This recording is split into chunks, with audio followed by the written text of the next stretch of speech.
pagi, saudara yang dikasihi Tuhan. I think I speak in Indonesian, right? Not in English. Okay. Selamat pagi, saudara yang dikasihi Tuhan. Saya ingat Februari 1999.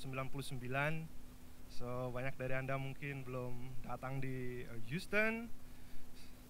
Pertama kali kalau tidak salah waktu itu saya diundang untuk belajar khotbah di gereja FGF Houston. Anda masih beribadah di hotel. Saya waktu itu mungkin sebagian tidak banyak yang tahu kalau saya belum pernah khotbah.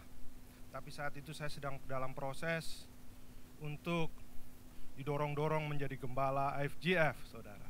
Saya nggak pernah punya cita-cita untuk jadi pendeta. Saya tidak cukup sabar dan cara saya bicara logatnya katanya terlalu Jawa, gitu saudara. So it's not good, dia bilang. Dan saya bersyukur pada Tuhan waktu itu saya khotbah di FGF Houston dan hari ini setelah saya berapa tahun ya? 12 tahun, right? 12 tahun baru bertemu dengan Anda semua. Dan saya percaya pada saat saya melihat, wow, Houston diberkati Tuhan luar biasa. Saya percaya Anda selama bergereja di sini juga diberkati Tuhan, amin. Saya percaya Anda dikasihi oleh Allah dengan segala hal yang baik dan kelengkapan yang Anda milikin. So, hari ini saya ingin ajak Anda untuk melihat bersama-sama firman Tuhan, saudara. Please arahkan hati dan jiwa pikiran kita kepada Tuhan. Ada satu cerita, saudara.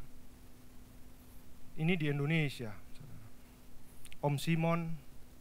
Oh, ada Om Simon di sini, saudara. Salah pilih nama. Oke, saya salah pilih nama. So, Om Simon pulang gereja, saudara. Dia pulang daripada gereja, dari pulang ibadah. Sama, tadi sudah dikhotbahin, sudah nyanyi, tepuk tangan, capek. Hari Minggu dia mau santai, sudah kerja dari Senin sampai Jumat. Dia mau santai, dia duduk di depan TV, sama seperti kita, right? Di rumah kita itu ada altarnya TV, when we spend 3 hours di depannya, saudara. Jadi Om Simon setel TV gitu kan. Dia nyalain channel 1. Filmnya Hantu Pengkolan Pondok Bambu. You know Indonesia isinya kayak gitu kan. Bilang channel 1, wah kayak gini, mau istirahat kok malah nonton film beginian. Dia rubah channel 3, waduh, kuntilanak cantik. Waduh, kuntilanak cantik tambah gak karuan gitu kan. Dia rubah lagi channel yang ketiga, waduh, hantu perawan. Wah, hantu perawan, saudara. Terus dia panggil sama dia punya keponakan, Untu, ngana cek itu punya antena menghadap ke mana? Dan Untu naik ke atas, dia teriak dari, opa, antena menghadap ke kuburan, katanya. Saudara. Dan pantas kalau sekarang rubah itu antena menghadap ke Kodam. Siapa tahu ada film Rambo. So, poinnya adalah begini, saudara. Poinnya adalah hari ini Anda mau dengar firman Tuhan. Kalau antena pikiran dan telinga Anda tidak diarahkan kepada firman Tuhan, Anda bisa lihat dan dengar yang lain walaupun sedang dibagikan firman Tuhan. So I pray, tadi Pastor Somi sudah berdoa, Anda semua hari ini tune in kepada Allah. Amin. Pada saat kita tune in kepada Allah, mengikuti gelombangnya Tuhan, Anda akan diberkati oleh Tuhan. Amin. Mari kita lihat firman Tuhan bersama-sama. Yohanes pasal yang ke-9, 7 ayat yang pertama. Saya hari ini khotbah dengan gaya klasik, tidak ada PowerPoint and everything. I hope you follow me. Saya seringkali ngomong cepat, so saya minta maaf kepada Anda yang translate gitu ya toh. So I know the difficulties. Yohanes pasal yang ke-9, 7 ayat yang pertama judulnya adalah Faith in Action, iman di dalam tindakan. Kalau Anda sudah menemukan katakan amin, saya ingin bacakan di dalam bahasa Indonesia. Yohanes pasal yang ke-9, ayat yang pertama. Sudah temukan? Sudah terima Alkitab Anda?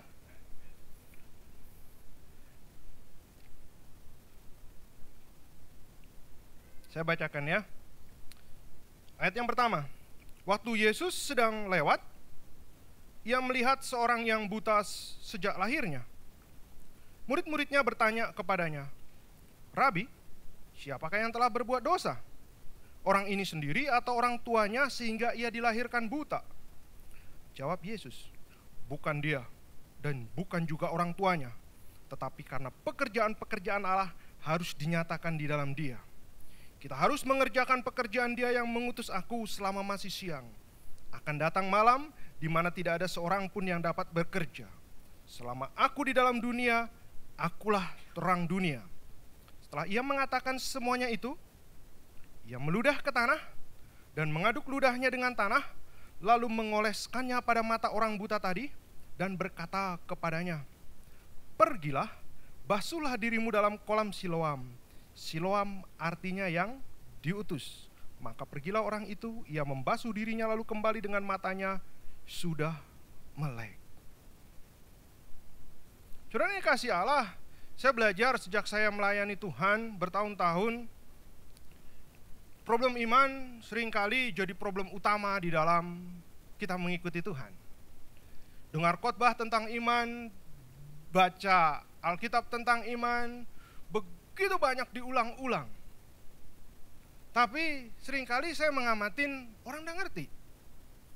Saya nggak lagi mengatakan Anda nggak ngerti, please jangan salah gitu ya. Toh. Saya ingin tunjukkan kepada Anda suatu perspektif lain yang mungkin berbeda. Ya, orang mendengar tentang iman, lalu diajarkan bahwa pokoknya iman itu percaya aja, jadi nggak jadi percaya saja. But sometimes there is a problem. Problemnya begini, Anda dan saya seringkali pada saat mendengar kesaksian seseorang yang mendapatkan sesuatu dari imannya, itu hasil dari suatu pergumulan, right? Hasil dari sesuatu yang dia gumulkan. So you have the luxury untuk melihat hasilnya, dan itu yang dia ceritakan. Sama seperti kalau saya dengar orang khotbah tentang Yusuf, gitu ya kan? Ya you know the result. Tapi gimana, have you ever talk atau mengajarkan tentang how we deal while we are in the process gitu. Gimana pada saat kita struggle belum sampai sini. Yang dihadapi banyak orang kan bukan hasilnya. Yang dihadapi banyak orang adalah pada saat struggle-nya di sini. Gimana mau sampai dan dapat di sana. Nah, saudara yang dikasih Tuhan, ya, gimana kita menjalankan sampai kita mendapatkan hasil. Saya menjadi concern saya seringkali. Saya besar di suatu gereja, nama gerejanya Gereja Pemuda Demokrat Indonesia. Dan singkatannya lain, sorry saudara. Jadi sejak saya dari sekolah minggu sampai saya menikah, saya besar di gereja itu. Gitu lah. So, setiap minggu selalu ada altar call. Siapa yang mau respon kepada Tuhan, mari maju. Dan saya lihat tante-tante itu ya, sejak saya SMP sampai saya lulus STM gitu ya saudara, selalu maju. Selalu maju, siapa yang ingin mendapatkan kelepasan dari Tuhan gitu, maju dia. Dan saya berpikir saudara setelah itu, ini Tuhannya yang gak bebasin, atau orang ini problemnya banyak banget gitu, tiap minggu maju gitu saudara. Dan saya berpikir apa sih yang dia gumulkan? Why? Apakah Tuhannya yang gak bebasin? Oh, there is something. Itu salah satu contohnya, right? Nah, manusia itu mengartikan beriman kepada Tuhan itu macam-macam. Ada orang percaya tentang Tuhan, tapi belum tentu mempercayakan diri kepadanya. Ada orang percaya bahwa pesawat itu konstruksinya kuat, bisa terbang, mesinnya kuat, tapi dia takut terbang.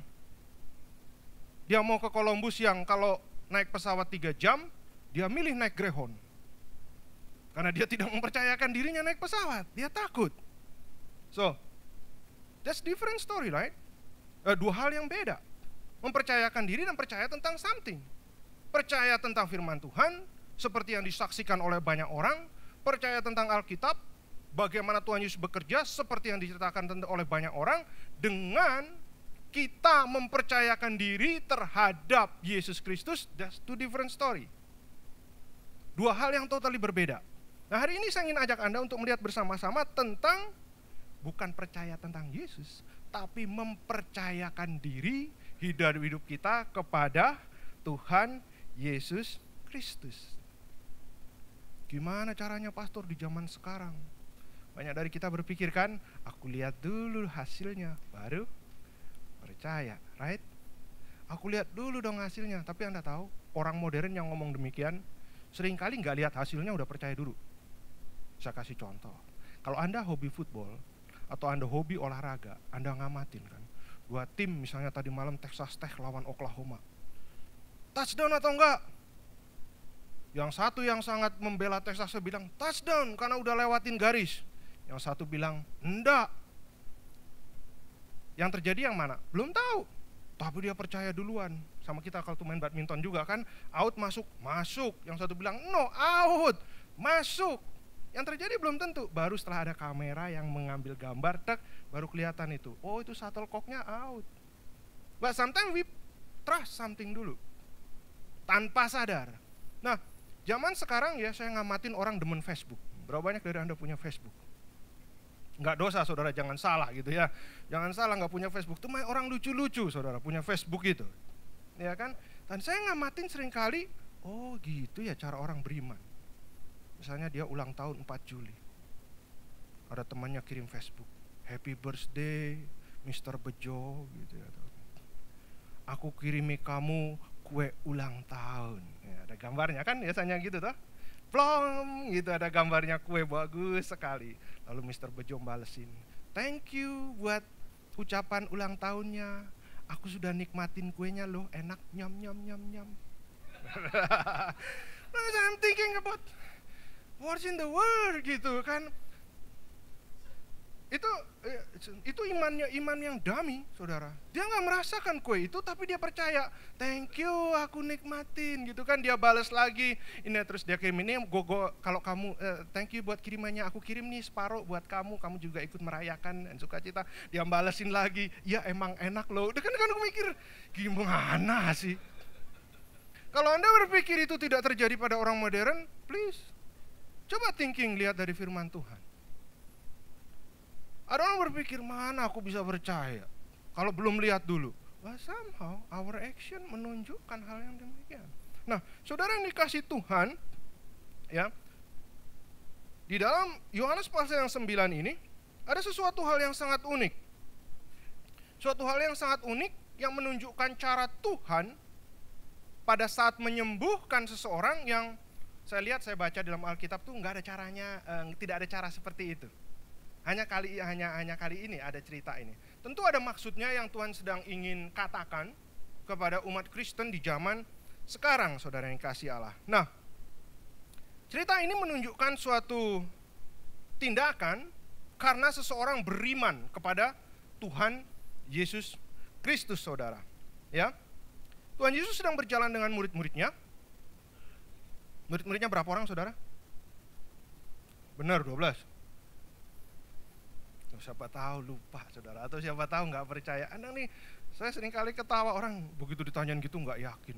Ada satu pendeta saudara, dia kepengen ngecek sekolah minggu. Dia kepengen ngecek benar-benar diajarin benar apa nih nggak sekolah minggu. Dia datang ke kelas, guru sekolah minggunya lagi nggak ada kebetulan. Dan dia tanya kepada si Tommy kecil, Tommy, kamu tahu siapa yang merobohkan tembok Jericho?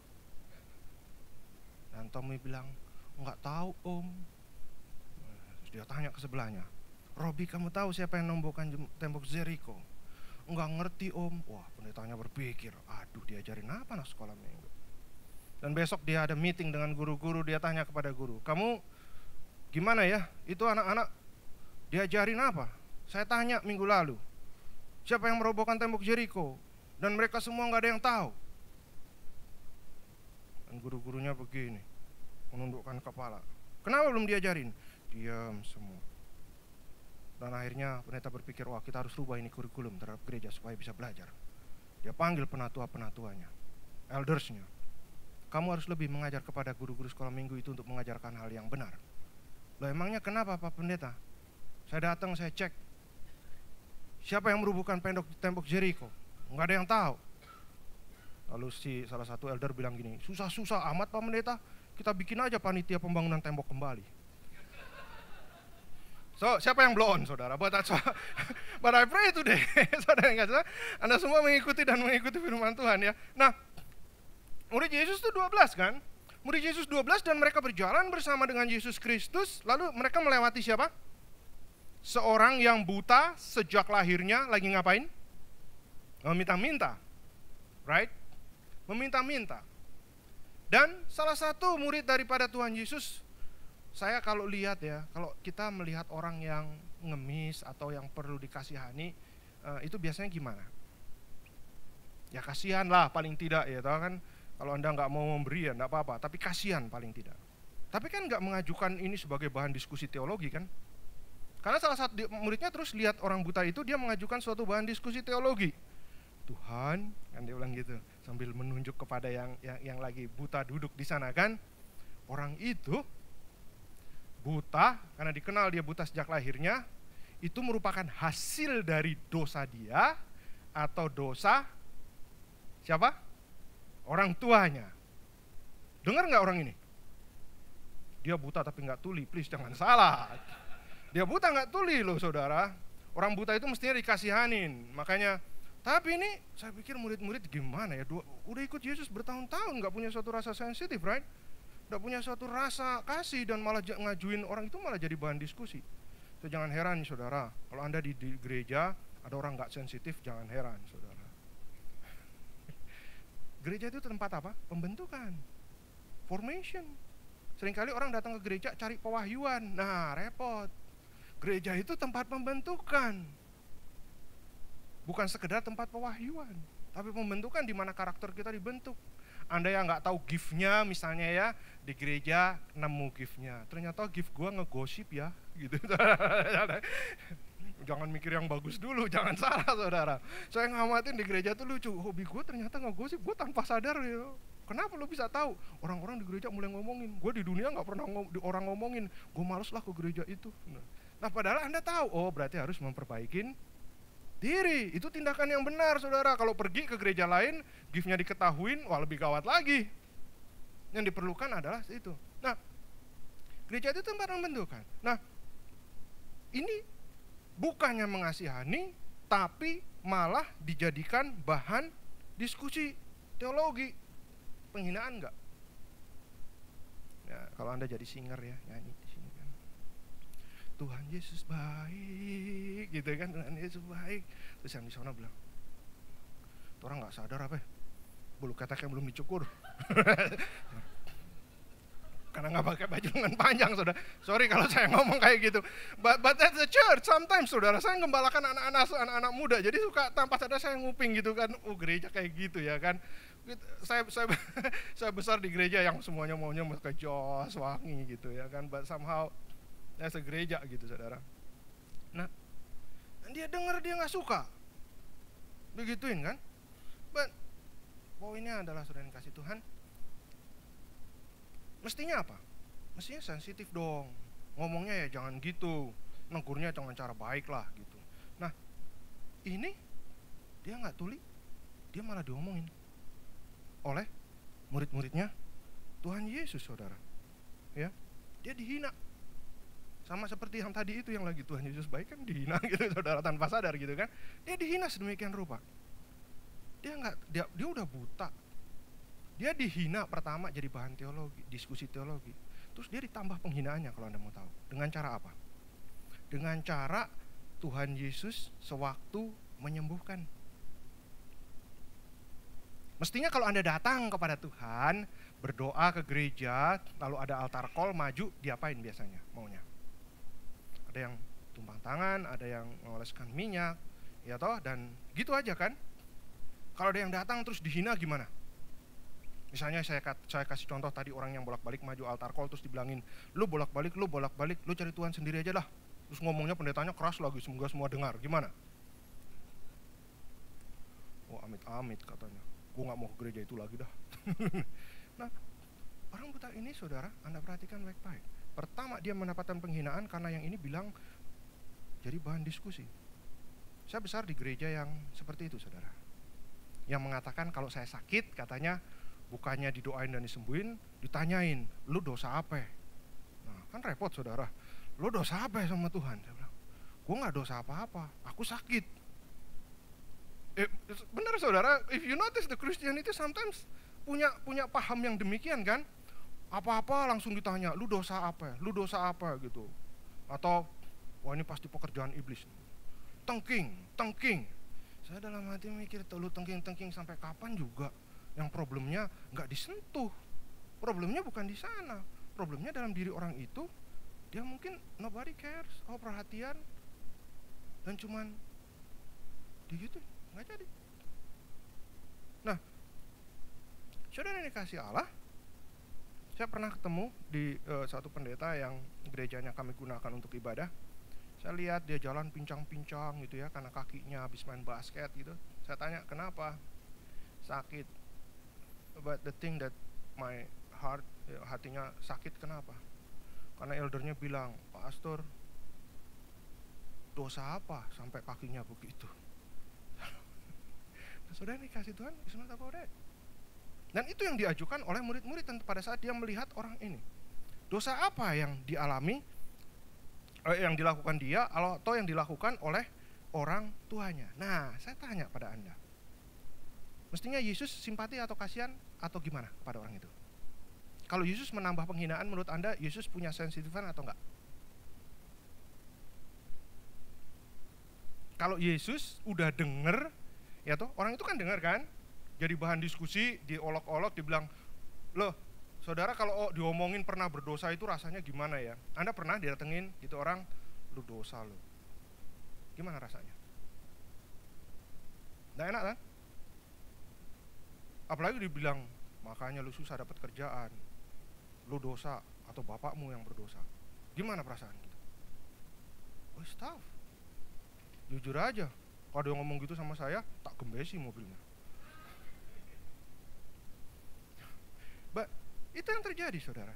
Dan kalau saya nggak tahu ya, saya nggak bisa masuk dalam hati orang buta itu ya. Pada saat dia mendengar penghinaan yang pertama dari murid-murid Tuhan Yesus, dia tentu mengharapkan Tuhan Yesus ngapain? Menghardik murid-muridnya dong. Jangan ngomongin orang. Kan gitu kan? Jangan ngomongin orang. Yang perlu kamu lakukan adalah mengasihi, menolong. Kalau kamu punya duit, kasih duit. Kalau kamu punya makanan, beri makanan. Kan begitu? Harapannya kan? Apa yang dilakukan oleh Tuhan Yesus? Dia datang kepada orang itu. Anda baca dalam Alkitab Anda mulai ayat yang ke-6 kan? Disuruh berdiri atau mungkin dia masih duduk di bawah. Dia apain? Tuhan Yesus tumpang tangan di dalam nama Tuhan Yesus, Efata, misalnya, terbukalah matamu, right? Enggak. Yang benar.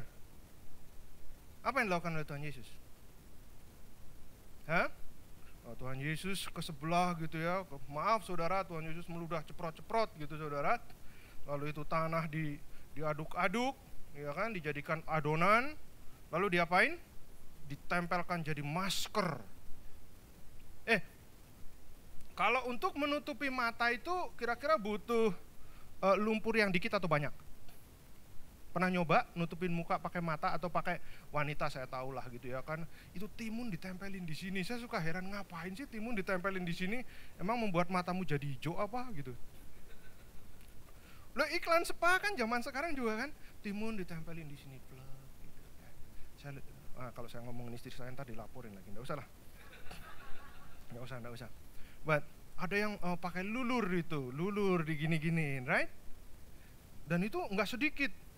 Biasanya, ini supaya matanya cerah pastor, lulur dari laut mati katanya. Laut mati dari Israel gitu. Bukan Israel. Dan itu banyak loh saudara.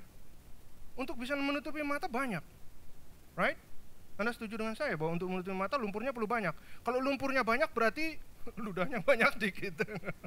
Aduh, saya kenapa ngomong yang jorok-jorok sih. Tapi saya ingin menunjukkan kepada Anda ketidakenaan yang dialami oleh orang buta itu. Karena untuk bikin lumpur yang bisa menutupi kedua matanya, itu butuh adonan yang banyak. Pernah diludahin orang? Kalau belum pernah, coba sekali-sekali. Gak enak saudara, beneran. Saya pernah sekolah, saya tinggal di Klender, gak enak ya tempatnya. Saya kuliah naik sepeda, saudara. Saya kuliah naik sepeda ke universitas, tempat saya kuliah. Jajal naik sepeda, saudara. Saya lewat Kalimalang. So you know Indonesian lewat Kalimalang. Terus saya naik sepeda, panas, pulangnya ada lampu merah, saya stop gitu. Saya stop di samping mikrolet. Indonesia setirnya kanan kiri ya. Kanan, ya betul. Ya, jadi saya stop di sini di tengah-tengah gitu ya toh. Lalu itu supir tanpa babi bu, tanpa lihat main ceprot aja. Dan saya di sampingnya lagi berhenti nunggu lampu merah naik sepeda. Ceprot gitu kan dia, kena saya. Oh saya sama seperti Anda lah, anak STM. Pastor sama anak STM bukan? STM ya Pastor? Oh saya juga anak STM. So, anak STM you know lah gitu ya. Itu sebetulnya nggak nyari sekolah, cuma mau nyari berantem aja gitu saudara ya kan. STM itu sekolah teko mulih gitu. Kalau Anda orang Jawa tahu tuh kan. Jadi sekolah datang pulang. Tasnya tidak isi buku, tidak isi apa-apa, isinya obeng, rantai sepeda gitu ya.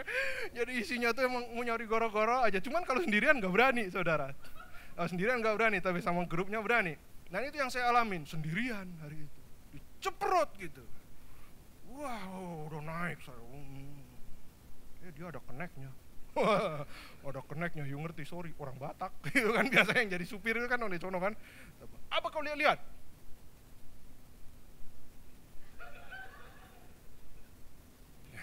Mau berani juga dilihat ada koneknya, galak juga gitu kan ya. So, jangan takut sama anak STM saudara, kalau sendirian dia nggak berani gitu. That's the point. But poinnya ininya adalah beginilah, aku berantem nggak takut. Ini juga ganti baju dibersihin is okay. Tapi yang sakit di mana? Di hati kan? Yang sakit di hati. Pada saat engkau diludahin, yang sakit tuh di hati kalau Anda mau tahu. Perasaan kita kan diludahin nggak sakit kan? Sama ditempeleng sakit mana? Sama dicubit pipinya sakit mana? Sakit yang ditempeleng kan? Yang itu nggak sakit secara fisik, tapi sakit secara jiwa, sakit secara perasaan. Dan ada yang bilang, pastor, itu ludahnya Tuhan loh pastor, kudus. Oh, saya tanya, saya baca firman Tuhan ini saya merenungkan gitu ya toh. Ya oke lah kudus, but still nggak enak, but still nggak nyaman. Siapa bilang kudus? Dan itu yang terjadi yang dirasakan oleh orang buta ini. Dan kalau dia sudah dihina oleh murid-murid, lalu cara Tuhan Yesus menyembuhkan dia menambah penghinaan, biasanya ngapain yang terjadi? Tidak ada Tuhan-Tuhanan lagi, tidak ada Yesus-Yesusan lagi, tidak ada, biarkan aku sendiri di pojok hidupku, jangan ganggu, jangan telepon. Ya, orang Kristen tuh di gereja lucu saudara, kalau dia lagi happy dia sering telepon, tapi kalau lagi jengkel ditelepon sama pastornya tidak pernah mau angkat saudara, malah dia putusin langganan telepon baru. It's happen. Saya mengalaminya selama saya menggembalakan, saya baru tahu. Saya banyak belajar tentang manusia, saya banyak belajar tentang pembentukan dalam diri saya selama 12 tahun saya menggembalakan di Columbus, saudara. Termasuk dalam hal beriman, dalam proses, bukan pada saat sudah mendapatkannya. Nah saya berpikir saudara, kalau orang buta ini dapat penghinaan sedemikian rupa, bahkan cara penyembuhan dari Yesus Kristus totally different. Kepengennya kan Tuhan tumpang tangan gini-gini langsung digituin, gimana perasaan dia?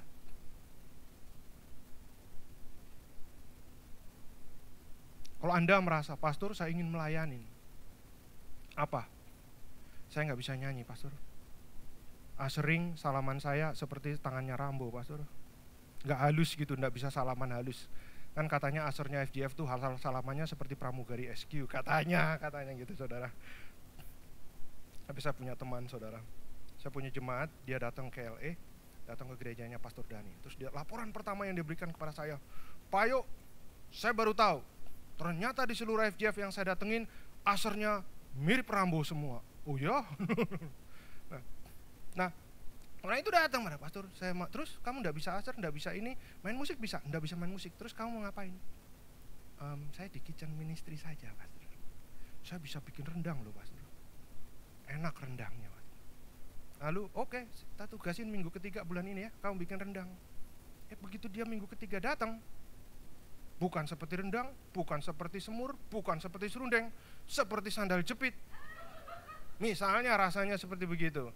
Kira-kira pastornya kalau dia benar-benar jujur ngasih komentar atau mau nugasin lagi enggak? Ya mungkin pastornya baik, oh kamu harus belajar begini. Tapi kalau pastornya bilang, lo bikin rendang, ini bukan rendang, ini swallow. Misalnya kayak gitu.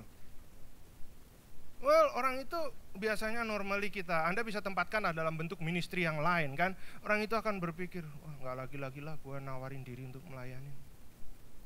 Atau jadi singer misalnya kan. Jadi singer di sini ada audition nggak?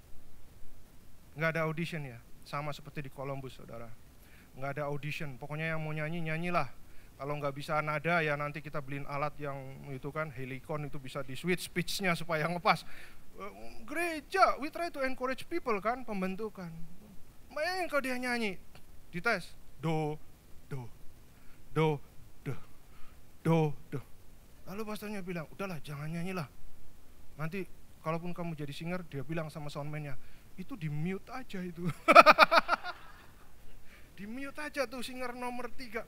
Kalau sampai dia tahu kira-kira perasaannya gimana? Kalau sampai dia tahu. Ya, saya ngerti lah triknya gereja gitu ya kan, karena saya dulu waktu Pastor Somi datang ke Austin, saya jadi worship leader, saudara, kalau Anda mau tahu, saudara. Lama-lama kuping saya dengar komentar, saudara. Komentarnya nggak enak semua, kalau Anda mau tahu, saudara. Nggak ada satupun yang encourage gitu, saudara. Kecuali Paulus, itu juga karena sama jeleknya. Beneran saudara, dia kemarin meeting pastor kan, saya datang sini meeting pastor tanpa babi ibu, dia sudorin saya gitar. Main Pak yuk buat ini. Iki lu drukan opo-opo, saya dalam hati gitu. Dia kan ngerti saya nggak bisa main gitu. Nah, yuk try kayak gitu, terus pastornya bilang, udahlah ini nggak bisa. Gimana rasanya? Terhina nggak? Atau saya mau ngajar, oke, saya punya bakat pastor, ngajar. Ngajar, jadi teacher. Oke, you gonna be a teacher? Yes, saya punya bakat pastor. Saya sudah belajar bahasa Ibrani, bahasa lidah saya dapat A. Saya udah belajar pastor. Saya mau jadi teacher. Terus ngajar. Baru 2 menit udah habis materialnya gitu.